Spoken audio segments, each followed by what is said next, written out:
आधार कहानी मुंशी प्रेमचंद। सारे गांव में मथुरा का सा गठीला जवान न था। कोई 20 बरस की उम्र थी। भैंसें भीग रही थी। गुए चराता, दूध पीता, कसरत करता, कुश्ती लड़ता था और सारे दिन बांसुरी बजाता हाट में विचरता था। ब्याह हो गया था पर अभी कोई बाल बच्चा न था। घर में कई हल्की खेती थी, कई छोटे बड़े भाई थे। वे सब मिलजुल कर खेती बाड़ी करते थे।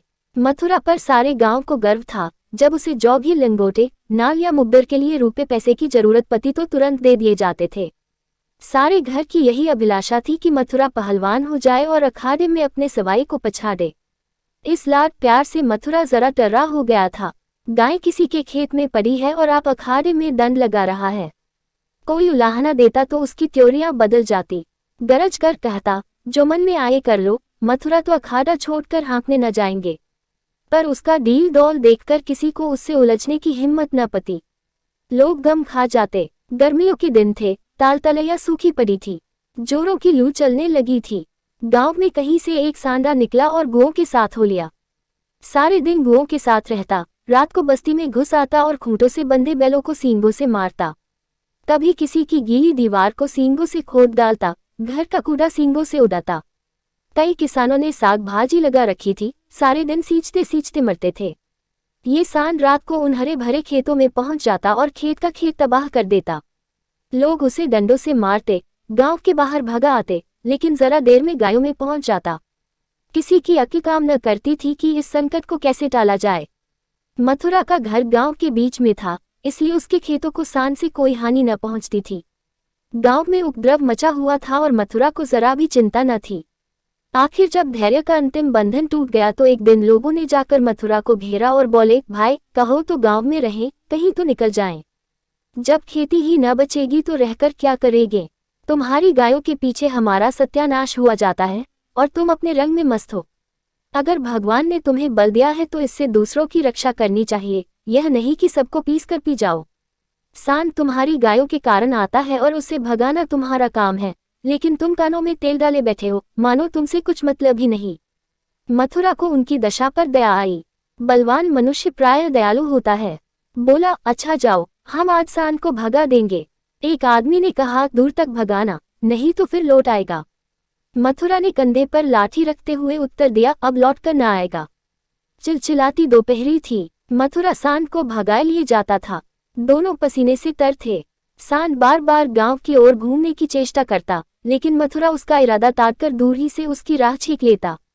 सांड क्रोध से उन्मत्त होकर कभी कभी पीछे मुड़कर मथुरा पर तोड़ करना चाहता, लेकिन उस समय मथुरा सामाना बचाकर बगल से ताबड़तोड़ इतनी लाठियां जमाता कि सांड को फिर भागना पड़ता। कभी दोनों अरहर के खेतों में दौड़ते, कभी झाड़ियों में।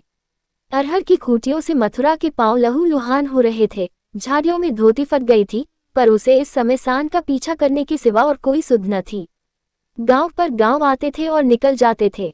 मथुरा ने निश्चय कर लिया कि इसे नदी पार भगाए बिना दम न लूंगा।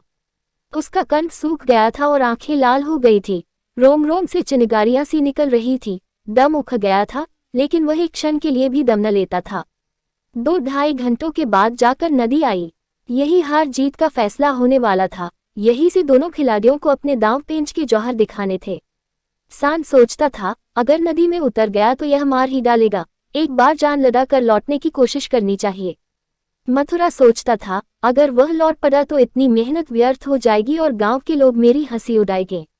दोनों अपने अपने घात में थे। सांड ने बहुत चाहा कि तेज दौड़कर आगे निकल जाऊं और वहां से पीछे को फिरूं, पर मथुरा ने उसे मुड़ने का मौका न दिया। उसकी जान इस वक्त सुई की नोक पर थी। एक हाथ भी झुका और प्राण भी गए। जरा पैर फिसला और फिर उठना नसीब न होगा। आखिर मनुष्य ने पशु पर विजय पाए और सांड को नदी में घुसने के सिवाय और कोई उपाय न सूझा। मथुरा भी उसके पीछे नदी में पैट गया और इतने डंडे लगाए कि उसकी लाठी टूट गई। अब मथुरा को जोरों से प्यास लगी। उसने नदी में मुंह लगा दिया और इस तरह हौंक हौंक कर पीने लगा मानो सारी नदी पी जाएगा। उसे अपने जीवन में कभी पानी इतना अच्छा न लगा था और न कभी उसने इतना पानी पिया था। मालूम नहीं 5 सेर पी गया या 10 सेर, लेकिन पानी गर्म था। प्यास न बुझी। जरा देर में फिर नदी में मुंह लगा दिया और इतना पानी पिया कि पेट में सांस लेने की जगह भी न रही। तब गीली धोती कंधे पर डालकर घर की ओर चल दिया, लेकिन 10 की 5 पग चला होगा कि पेट में मीठा मीठा दर्द होने लगा। उसने सोचा, दौड़कर पानी पीने से ऐसा दर्द अक्सर हो जाता है, जरा देर में दूर हो जाएगा। लेकिन दर्द बने लगा और मथुरा का आगे जाना कठिन हो गया। वह एक पेड़ के नीचे बैठ गया और दर्द से बेचैन होकर जमीन पर लौटने लगा। कभी पेट को दबाता, कभी खड़ा हो जाता, कभी बैठ जाता, पर दर्द बढ़ता ही जाता था। अंत में उसने जोर जोर से कराहना और रोना शुरू किया, पर वहां कौन बैठा था जो उसकी खबर लेता। दूर तक कोई गांव नहीं, न आदमी न आदमजात। बेचारा दोपहरी के सन्नाटे में तड़प तड़प कर मर गया। हम कदे से कदा घाव सह सकते हैं, लेकिन जरा सा भी व्यतिक्रम नहीं सह सकते। वही देव का सा जवान जो कोसों तक सांड को भगाता चला आया था, तत्वों के विरोध का एक बार भी न सह सका। कौन जानता था कि ये दौड़ उसके लिए मौत की दौड़ होगी। कौन जानता था कि मौत ही सांड का रूप धरकर उसे यो नचा रही है। कौन जानता था कि जल जिसके बिना उसके प्राण ओठों पर आ रहे थे, उसके लिए विष का काम करेगा। संध्या समय उसके घरवाले उसे ढूंढते हुए आए। देखा तो वह अनंत विश्राम में मग्न था। 1 महीना गुजर गया। गांव वाले अपने काम धंधे में लगे।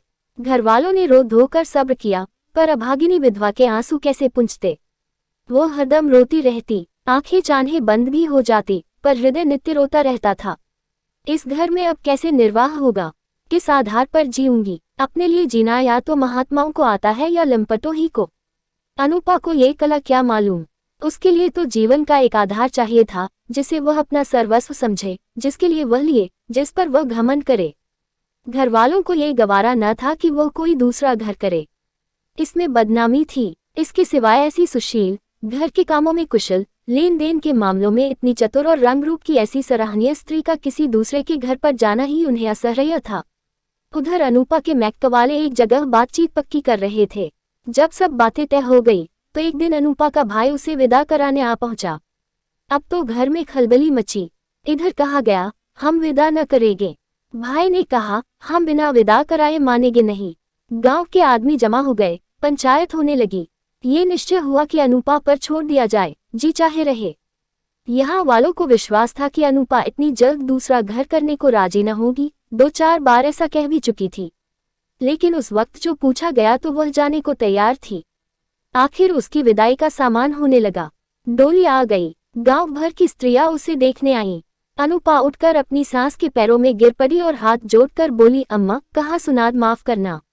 जी में तो था कि इसी घर में पड़ी रहूं, पर भगवान को मंजूर नहीं है। ये कहते कहते उसकी जबान बंद हो गई। सास करुणा से विह्वल हो उठी। बोली, बेटी, जहाँ जाओ वहाँ सुखी रहो। हमारे भाग्य ही फूट गए, नहीं तो क्यों तुम्हें इस घर से जाना पड़ता। भगवान का दिया और सब कुछ है, पर उन्होंने जो नहीं दिया उसमें अपना क्या बस आज तुम्हारा देवर सयाना होता तो बिगड़ी बात बन जाती। तुम्हारे मन में बैठे तो इसी को अपना समझो, पालो पोसो, बड़ा हो जाएगा तो सगाई कर दूंगी। ये कहकर उसने अपने सबसे छोटे लड़के वासुदेव से पूछा, क्यों रे, भौजाई से शादी करेगा। वासुदेव की उम्र 5 साल से अधिक न थी। अब की उसका ब्याह होने वाला था। बातचीत हो चुकी थी। बोला, तब तो दूसरे के घर न जाएगी न। माँ, नहीं, जब तेरे साथ ब्याह हो जाएगी तो क्यों जाएगी। वासुदेव, तब मैं करूंगा। माँ, अच्छा, उससे पूछ, तुझसे ब्याह करेगी। वासुदेव अनूप की गोद में जा बैठा और शर्माता हुआ बोला, हमसे ब्याह करोगी। ये कहकर वह हंसने लगा, लेकिन अनूप की आंखें दबा गईं। वासुदेव को छाती से लगाते हुए बोली, अम्मा, दिल से कहती हो। सास भगवान जानते हैं। अनुपा, आज यह मेरे हो गए। सास, हाँ, सारा गांव देख रहा है। अनुपा, तो भैया से कहला भेजो, घर जाएं, मैं उनके साथ न जाऊंगी। अनुपा को जीवन के लिए आधार की जरूरत थी। वह आधार मिल गया। सेवा मनुष्य की स्वाभाविक वृत्ति है। सेवा ही उसके जीवन का आधार है। अनुपा ने वासुदेव को लालन पोषण शुरू किया। उपटन और तेल लगाती, दूध रोटी मलमल के खिलाती। आप तालाब नहाने जाती तो उसे भी नहलाती। खेत में जाती तो उसे भी साथ ले जाती। थोड़े की दिनों में उससे हिल मिल गया कि एक क्षण भी उसे न छोड़ता। माँ को भूल गया। कुछ खाने को जी चाहता तो अनुपा से मांगता। खेल में मार खाता तो रोता हुआ अनुपा के पास आता। अनुपा ही उसे सुलाती, अनुपा ही जगाती। बीमार हो तो अनुपा ही गोद में लेकर बदलू वैद्य के घर जाती और दवाएं पिलाती। गांव के स्त्री पुरुष उसकी यह प्रेम तपस्या देखते और दांतों उंगली दबाते। पहले बिरले ही किसी को उस पर विश्वास था। लोग समझते थे, साल 2 साल में इसका जी उग जाएगा और किसी तरफ का रास्ता लेगी। इस दुधमुन्हे बालक के नाम कब तक बैठी रहेगी। लेकिन ये सारी आशंकाएं निमुरल निकली। अनुपा को किसी ने अपने व्रत से विचलित होते न देखा। जिस हृदय में सेवा को स्रोत बह रहा हो, स्वाधीन सेवा का, उसमें वासनाओं के लिए कहाँ स्थान। वासना का वार निर्मम, आशाहीन, आधारहीन प्राणियों पर ही होता है। चोर की अंधेरे में ही चलती है, उजाले में नहीं। वासुदेव को भी कसरत का शौक था। उसकी शक्ल सूरत मथुरा से मिलती जुलती थी, डील डॉल भी वैसा ही था। उसने फिर अखाड़ा जगाया और उसकी बांसुरी की ताने फिर खेतों में गूंजने लगी। इस भांति 13 बरस गुजर गए। वासुदेव और अनुपा में सगाई की तैयारी होने लगी। लेकिन अब अनुपा वह अनुपा न थी जिसने 14 वर्ष पहले वासुदेव को पति भाव से देखा था। अब उस भाव का स्थान मातृभाव ने लिया था। इधर कुछ दिनों से वह एक गहरे सोच में डूबी रहती थी। सगाई के दिन जो जो निकट आते थे, उसका दिल बैठा जाता था। अपने जीवन में इतने बड़े परिवर्तन की कल्पना ही से उसका कलेजा दहक उठता था।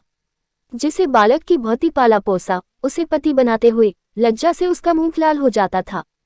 द्वार पर नगाड़ा बज रहा था, बिरादरी के लोग जमा थे, घर में गाना हो रहा था।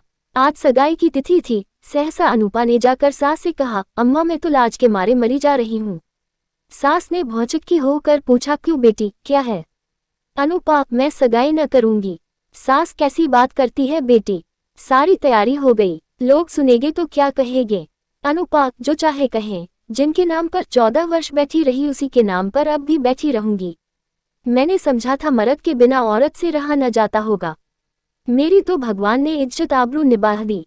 जब नई उम्र के दिन कट गए तो अब कौन चिंता है। वासुदेव की सगाई कोई लड़की खोजकर कर दो। जैसे अब तक उसे पाला, उसी तरह अब उसके बाल बच्चों को पालूंगी।